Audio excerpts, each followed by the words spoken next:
Bonjour et bienvenue à Impact Gospel. Impact Gospel présente livres, requêtes, réponses qui nous amènent au cœur de la révélation de Dieu.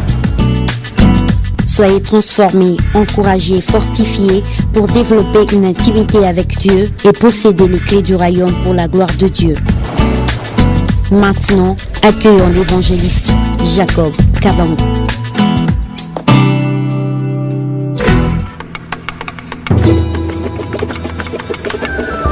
Livre, requêtes, réponses.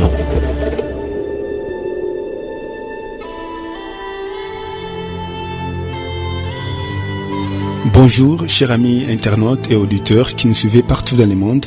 Soyez bénis au nom de Jésus-Christ. Aujourd'hui, j'ai le privilège de vous parler d'un sujet vraiment important, tiré de notre thème de l'année, Restauration des âmes abattues 2015. Dieu m'a dit, en me donnant ces thèmes, en ces termes, Jacob, tu as beaucoup de choses à faire dans ce monde.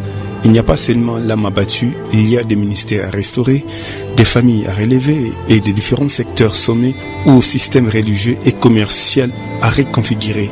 Et surtout cette montagne économique qui présente les indicateurs financiers d'un État qui a plus d'ascendance, d'impact et qui peut influencer d'autres secteurs d'une nation. C'est pourquoi l'apôtre Paul dit, nous n'avons pas à lutter contre les sangs, la chair, mais nous avons à lutter contre les principautés et les dominations du monde des ténèbres, c'est-à-dire que notre champ de bataille est le monde invisible et non pas le monde physique. Pourquoi ? Parce que tout ce qui est matériel est le résultat de ce qui est insaisissable. C'est tout un système, une idéologie ou philosophie établie sur un peuple, un territoire, une province ou sur un pays. Cette pensée ou principe a plus d'ascendance sur la population parce que cette dernière n'expérimente pas les prophétiques authentiques dans leur vie. C'est la raison pour laquelle que Dieu a créé l'homme et la femme sur cette plateforme de la vie. Bien-aimés, je viens vous ouvrir l'intelligence comme un messager et vous dévoiler les stratégies du prophétique que l'Esprit supérieur a dit à mon esprit pendant qu'il m'inspirait sur une note bloc. Avant d'aller plus loin dans le temps qui suit, nous allons lire directement dans ces rouleaux prophétiques en nous focalisant sur 3 textes des Écritures, entre autres les manuscrits des Nombres 12:6, la publication prophétique de Jérémie 23:28 et enfin le récit d'Amos 3:7. Ces portions célestes font l'objet de notre sujet de ces jours, les prophétiques, une réalité dans nos vies.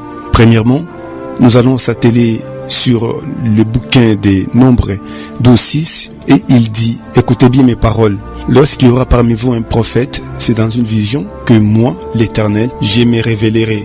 C'est dans un songe que je lui parlerai. En lisant ces versets, Dieu nous fait voir comment est-ce qu'il parle avec ses prophètes, mais aussi en interpellant la conscience de quelqu'un qui était en train de s'opposer à un serviteur que Dieu a mandaté. Je vais revenir plus tard dans le corps de mon message. Le pamphlet prophétique de Jérémie 23:28 dit que le prophète qui a eu un songe raconte ses songes et que celui qui a entendu ma parole rapporte fidèlement ma parole. Pourquoi mêler la paille au froment, dit l'Éternel. Ici, c'est une façon d'affirmer que le songe est porteur d'un message ou d'une révélation divine.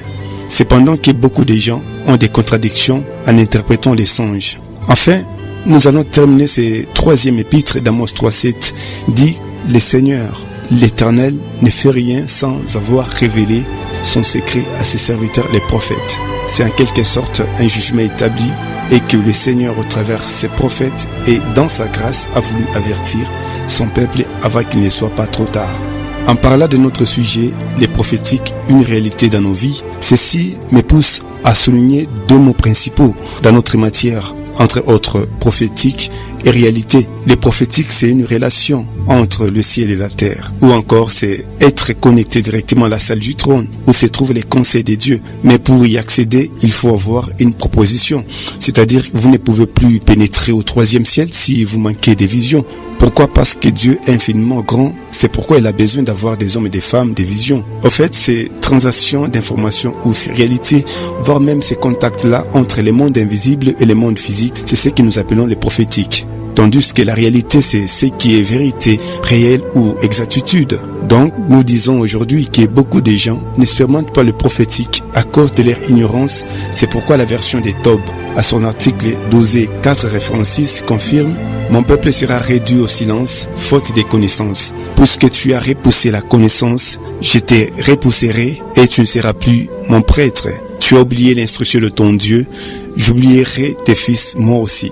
D'autres versions parlent de la science à la place de la connaissance.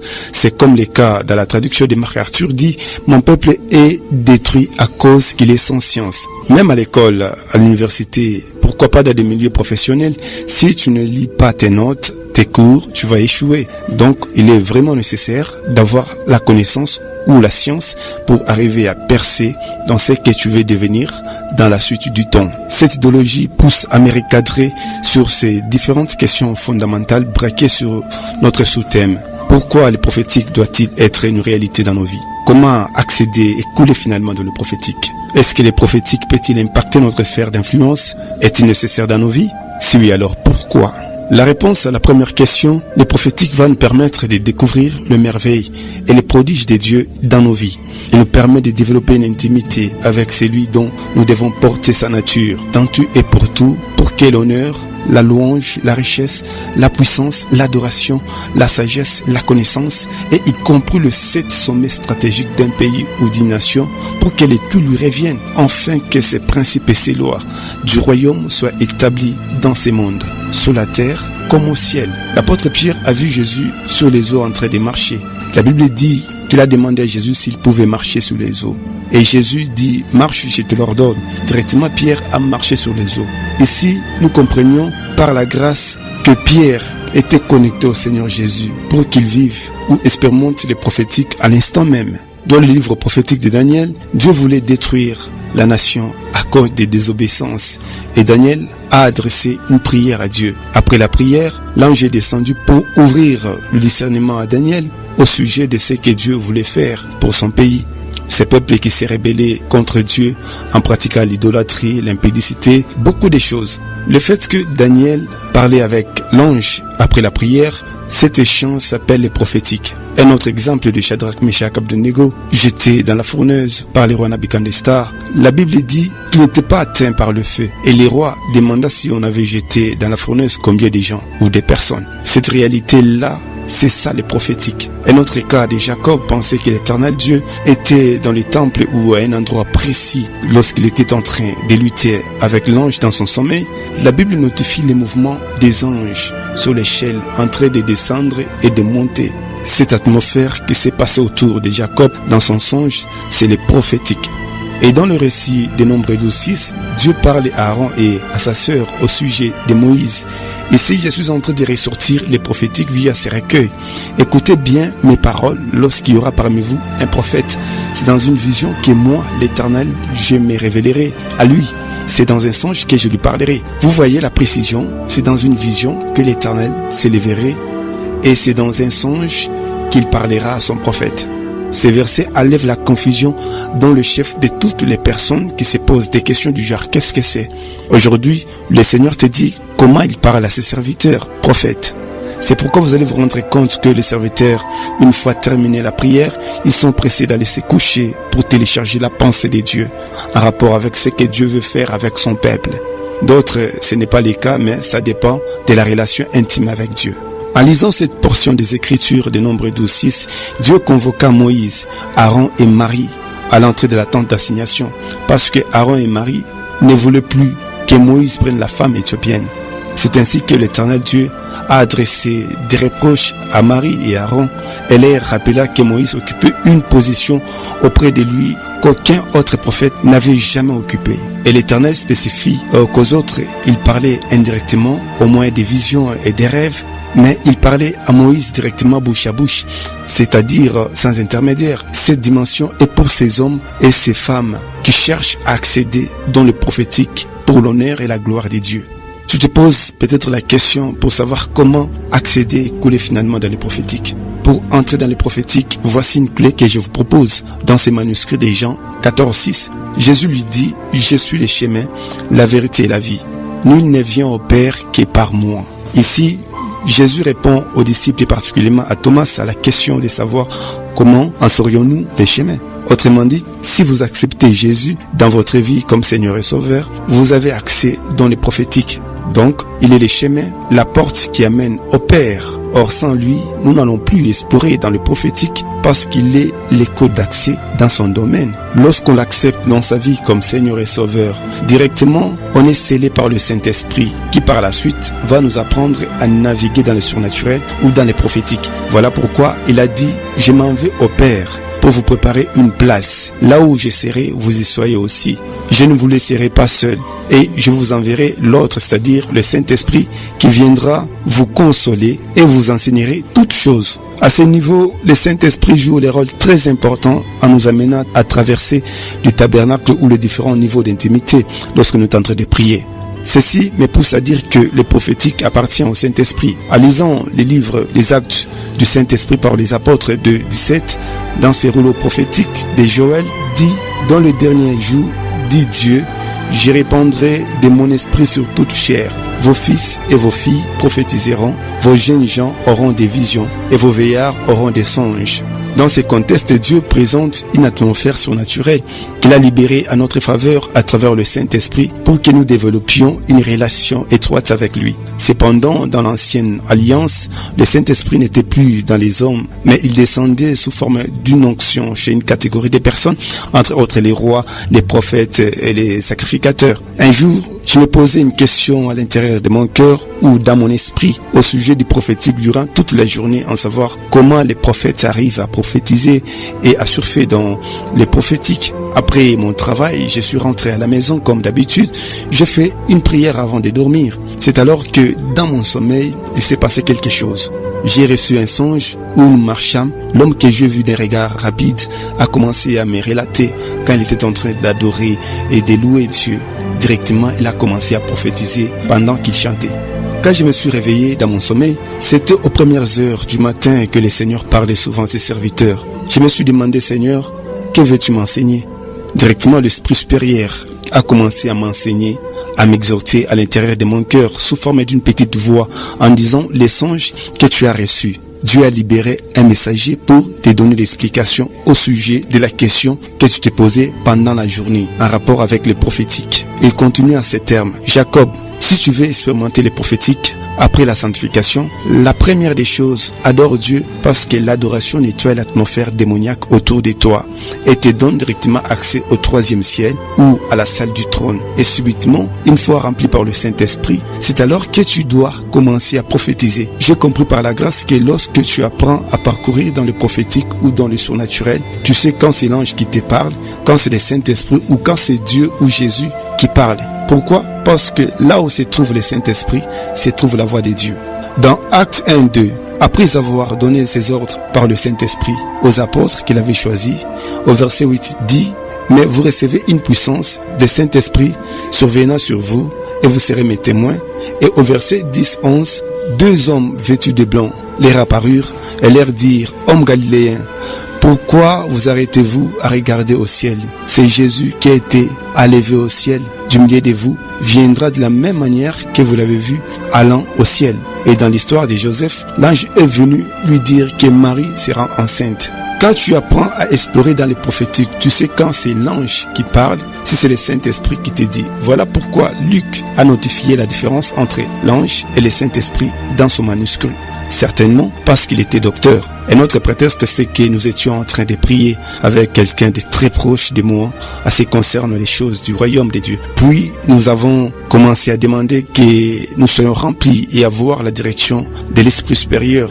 Subitement, le Saint-Esprit est descendu à l'endroit où nous étions et la servante était touchée et directement elle a commencé à prophétiser sur des choses qui cadrent avec ma destinée, mon ministère. Elle a dit des réalités que je ne suis pas autorisé de vous dire. Alors ce qui s'est passé à l'endroit où nous étions s'appelle les prophétiques, c'est-à-dire ces lieux étaient saturés de l'atmosphère céleste autour de nous. Un autre exemple, j'ai demandé à ma sœur pour savoir comment s'est porté son fiancé. Des soirs, quand je suis rentré chez nous pour une prière familiale, à peine commencé, ma sœur était saisie de la présence de Dieu. Subitement, elle a commencé à parler et me donner la réponse liée aux questions soulevées les matins quand j'étais de passage. J'ai compris par là qu'elle est devenue un point de contact avec le ciel. C'est ça le prophétique.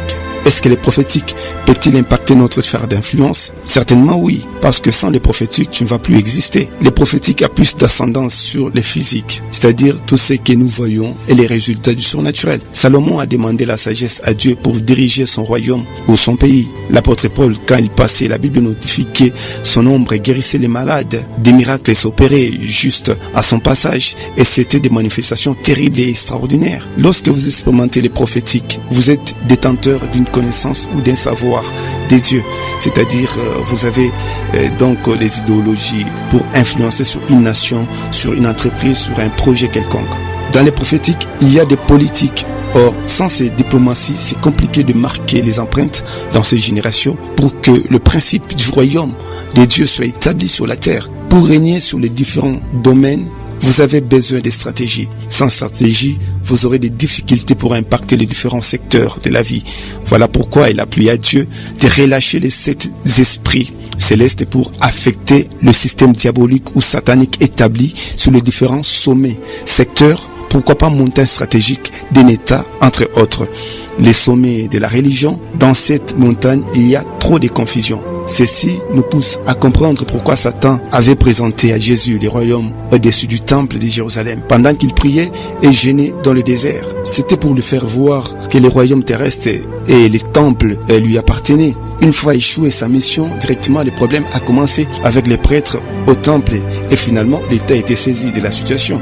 Ici, il est question de signifier dans l'ancien temps que les prêtres travaillaient en parfaite collaboration avec les hommes politiques. Quand j'ai étudié l'histoire de l'Église, sa mission, comment est-ce qu'elle s'est subdivisée, il y a beaucoup de choses qui se sont passées et qui demandent de se repentir sur tout ce qu'ils ont pratiqué, posé comme acte à l'égard des autres. Aujourd'hui, la voix évangélique vient vous annoncer les desseins et vous parler de celui qui a vaincu le monde, afin que ses principes et ses lois puissent avoir un impact significatif sur tout ce que l'homme en général peut entreprendre. L'église séculaire et d'actuelle sont des lieux de troubles et de confusions terribles. Deuxièmement, nous avons des sommets de la famille. Sur cette montagne, il est question de posséder la culture et la société. Ici, l'Église doit infiltrer sur les différentes sphères d'influence des chrétiens impactés par leurs bergers, des apôtres et des prophètes pour transmettre les stratégies du royaume des dieux pour que cette moule familiale soit productrice, pour que l'honneur, la louange et la gloire lui reviennent dans tout et pour tout. Troisièmement, nous avons les sommets de l'éducation. Dans ces secteurs, la mentalité des dieux est éliminée dans les écoles à cause de l'humanisme, des rationalisme séculaire ou ancestral qui a déjà atteint son mirage dans les différentes institutions supérieures de l'enseignement. Dans ces systèmes, on ne blague pas avec l'éducation des enfants parce que vous ne savez plus qui est en train de les occuper en posant des choses dans leur tête. Et vous, parents, vous deviez veiller sur vos enfants en priant et les encadrant comme il faut parce qu'ils sont les futurs cadres de ces pays. Quatrièmement, nous avons la montagne du gouvernement. Dans cette moule est sous-attaquée. Il faut des stratégies apostoliques et prophétiques pour inculquer la mentalité des idéologies du royaume des dieux, pour que les hommes politiques puissent bien détenir ce secteur à la gloire de Jésus, les dieux incarnés. Cinquième sommet, nous avons les sommets des médias. On doit utiliser les ondes pour transmettre la bonne nouvelle de Jésus-Christ. Aujourd'hui, Satan et ses missionnaires ont mis en place un système politique diabolique pour empêcher le peuple des dieux à vivre le prophétique dans leur vie, mais aussi les prendre en otage en les imposant un style ou un mode de vie, les manipuler spirituellement, intellectuellement et physiquement. Vous le saviez bien que moi, que celui qui contrôle les médias contrôle la mentalité d'un peuple. Les cas de la guerre en Irak, c'est que Boko Haram fait au Nigeria. En tout moment, tué, et les gens se promènent avec leur radio toujours aux oreilles. C'est comme s'ils sont possédés. Aujourd'hui, au Congo, je ne sais pas quelle mentalité qu'on vient d'inculquer dans les médias. La polémique sur les chaînes de télévision et les journalistes qui ont fait 6 ans, 7 ans à l'université commencent à parler comme des musiciens dans leurs émissions à la radio et à la télévision. Et je me demande qu'est-ce qui se passe réellement dans le média. Voilà pourquoi il est dit que le média est le 4e pouvoir. C'est pourquoi des grandes décisions dans ce monde se prennent spirituellement avant de les annoncer et les appliquer officiellement sur un peuple. Sixièmement, nous avons la montagne des arts et spectacles. Ici, tout ce qui cadre avec la célébration et les fêtes, ces domaines sont à reprendre et l'Église doit exercer et libérer ce don. Les capacités artistiques et sportives sont aussi à offrir pour le monde. Je prends le cas d'un comédien populaire, pour ne pas citer son nom, que l'Église doit écrire un scénario. Ensuite, il fait appel à un comédien en question pour transmettre un message, une révélation que Dieu a libérée pour son peuple. L'Église doit avoir des stratégies et non pas seulement des stratégies pour faire les appels des fonds, des offrandes et des dîmes. Ça, c'est escroquer le peuple des dieux. Ce n'est pas tes pleins, ton bâtiment ou tes voitures où tu occasionnes des gens qui vont témoigner les mensonges. Pasteurs, prophètes, docteurs, évangélistes et apôtres, remettez la croix de Jésus-Christ dans vos églises parce qu'on ne se moque jamais des dieux. Vous savez de quoi est-ce que je parle. Septièmement, nous avons la montagne des affaires et des finances. Ici, c'est là où il y a des problèmes. Pourquoi? Parce que la corruption a déjà repris sa place. Le surnaturel doit être rattaché à la terre. Or, cette montagne est même la base et qui peut influencer d'autres secteurs ou montagnes stratégiques. Si aujourd'hui la Chine est stable, c'est à cause de la commercialisation qui n'est que les domaines des affaires et des finances. On juge une nation, un pays, par le spécialiste en regardant les statistiques économiques que présente cette nation. Si ce secteur est touché, c'est tout le pays qui est par terre. Alors, où sont les économistes? En nous focalisant sur les 7 secteurs stratégiques d'une nation, d'un pays, nous savons très bien que nous avons affaire à des sommités établies sur chaque sphère d'influence.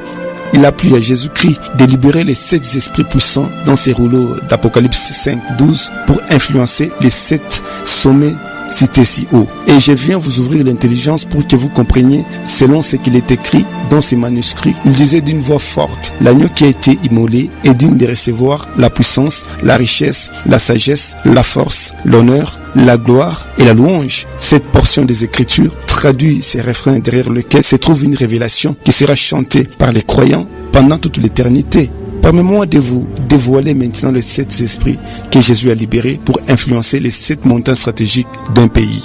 Cependant, dans ces versets, nous constatons qu'il y a des mots, entre autres la puissance, la richesse, la sagesse, la force, l'honneur, la gloire et la louange. Tous ces mots ne sont que des esprits dans le monde surnaturel. De la manière qu'il y a dans le monde des ténèbres, des démons, des maladies, des destructions, c'est de la même façon dans le royaume de Dieu qu'il y a des esprits de guérison, de protection. Parce que la Bible dit, nous n'avons pas à lutter contre les sangs, la chair, mais nous avons à lutter contre les principautés, des dominations, des mondes des ténèbres. Donc la guerre est d'abord spirituelle. Je commence avec l'esprit de sagesse. C'est une maturité. Cette intelligence doit s'appliquer sur la montagne du gouvernement. Dans ce secteur, il nous faut des hommes et des femmes remplis de l'esprit de sagesse, comme Salomon qui avait l'intelligence ou la capacité de diriger son royaume. C'est la même chose dans cette génération. Deuxièmement, nous avons l'esprit d'honneur. C'est une estime, une réputation acquise, mais cet honneur doit s'appliquer sur un désir sincère de l'honorer dans tous les domaines de sa vie. Cependant que le média doit refléter l'honneur de Jésus-Christ par sa façon de travailler leur programme et faire ressortir la pensée de Jésus-Christ dans leur plan média. Troisièmement, nous avons l'esprit de force. C'est une énergie ou efficacité. Cette énergie céleste s'applique sur la force physique de l'homme en impactant la montagne des arts et spectacles. En parlant des spectacles, il y a beaucoup de disciplines, entre autres les sports, le karaté. Par contre, les arts nous amènent à la musique, le cinéma, la peinture, la sculpture, etc., etc. Car toutes ces choses demandent toujours la force de les pratiquer. Quatrièmement, nous avons l'esprit de richesse, abondance des biens ou d'argent. Cet esprit de richesse céleste doit s'appliquer sur la montagne des affaires et des finances, ou carrément les sommets de l'économie, qui est même les poumons d'un pays. Cinquièmement, nous avons l'esprit de puissance. C'est une capacité, un pouvoir, une faculté. Cette autorité doit se rabattre sur la montagne de la religion. Or, dans ces sommets, il y a plus de ministères. Si déjà à ce niveau que l'Église n'a pas de puissance, c'est une Église sans vision, parce que lorsque Dieu vous donne un mandat, libère la puissance pour vous accompagner dans cette mission qu'il t'a donnée. Voilà pourquoi la Bible dit, quand Jésus envoyait les disciples, il leur donnant la puissance, l'autorité de chasser les esprits impurs. Donc l'Église doit avoir la puissance pour opérer pour la gloire de Jésus-Christ. Sixièmement, l'esprit de gloire. C'est une majesté, une souveraineté. Cet hommage doit s'appliquer sur les sommets ou montagnes de la famille. Comme dans ce secteur, il y a la culture et la société. Ces dernières vont refléter la gloire de Jésus dans tout et pour tout. Et septièmement, nous avons l'esprit de louange. C'est une glorification. Cette dernière doit s'appliquer sur la montagne de l'éducation parce que c'est dans les écoles où la louange de l'agneau qui a été immolé doit se manifester à travers l'éducation de nos enfants. Mais ce qui n'est pas le cas dans ces générations. C'est cet esprit puissant cité si haut que Christ a libéré pour influencer sur une nation à plus d'ascendance sur les 7 montagnes stratégiques d'un pays. C'est pourquoi l'Église doit libérer ses dons, transmettre ses stratégies selon la pensée messianique, encadrer, former les chrétiens, les préparer et les infiltrer sur les différentes sphères d'influence pour que les pays puissent aller de l'avant. Le prophète David a compris que pour diriger une nation, il devrait consulter l'éternel Dieu pour télécharger les idéologies, pour impacter les systèmes imposés par les principautés, les dominations célestes par manque de connaissances du mystère caché de Jésus-Christ. C'est pourquoi nous devons savoir que nous sommes des esprits. Et quand tu es conscient que tu es esprit avant d'être conscient des habits que tu portes, et tu sauras naviguer dans le monde des esprits à travers le Saint-Esprit. La destinée de cette nation n'est pas devant nous, mais elle est en Jésus-Christ au travers de nous. Il nous revient de l'activer à l'intérieur de nous-mêmes. Comment expliquer que la terre est féconde au moment où l'homme a été formé par la terre? Si la terre n'est pas féconde, c'est qui nous amène à comprendre qu'il y a certainement un problème. Le souhait de Dieu, c'est que nous devons être productifs dans tous les systèmes ou aspects et domaines de la vie, pour que l'honneur lui revienne dans tout et pour tout. En lisant le livre prophétique de Joël, nous comprenons que les fils d'Isaacar savaient discerner sur les temps et ils pouvaient connaître ce qui devrait arriver. Ils étaient riches dans l'économie, dans la politique, c'est-à-dire dans tous les secteurs. Ceci nous pousse à dire qu'ils avaient de la connaissance en provenance de celui qui les a créés. Et Dieu vous dit, si voulez-vous aller très loin, cherchez l'éternel Dieu pendant qu'il se trouve. Et vous saurez ce qu'il fera avec vous dans ces générations. Merci beaucoup pour votre attention accordée. Pour plus de révélations, visitez-nous sur notre site internet www.impactgospel.org. Et nous vous disons merci beaucoup, que Dieu vous bénisse dans tout et pour tout, au nom de Jésus. Nous espérons vivement que vous avez été édifiés par cette émission. Pour en savoir plus sur ce magazine, rendez-vous sur notre site internet www.impactgospel.org. Voulez-vous nous envoyer vos critiques, vos suggestions, vos requêtes et vous avez besoin d'être édifié et encouragé? Envoyez-nous votre email sur requêtes-réponses@impactgospel.org ou téléphonez-nous au plus 243 99 42 80 932. À très bientôt, que Dieu vous bénisse et qu'il protège votre foi au nom de Jésus-Christ.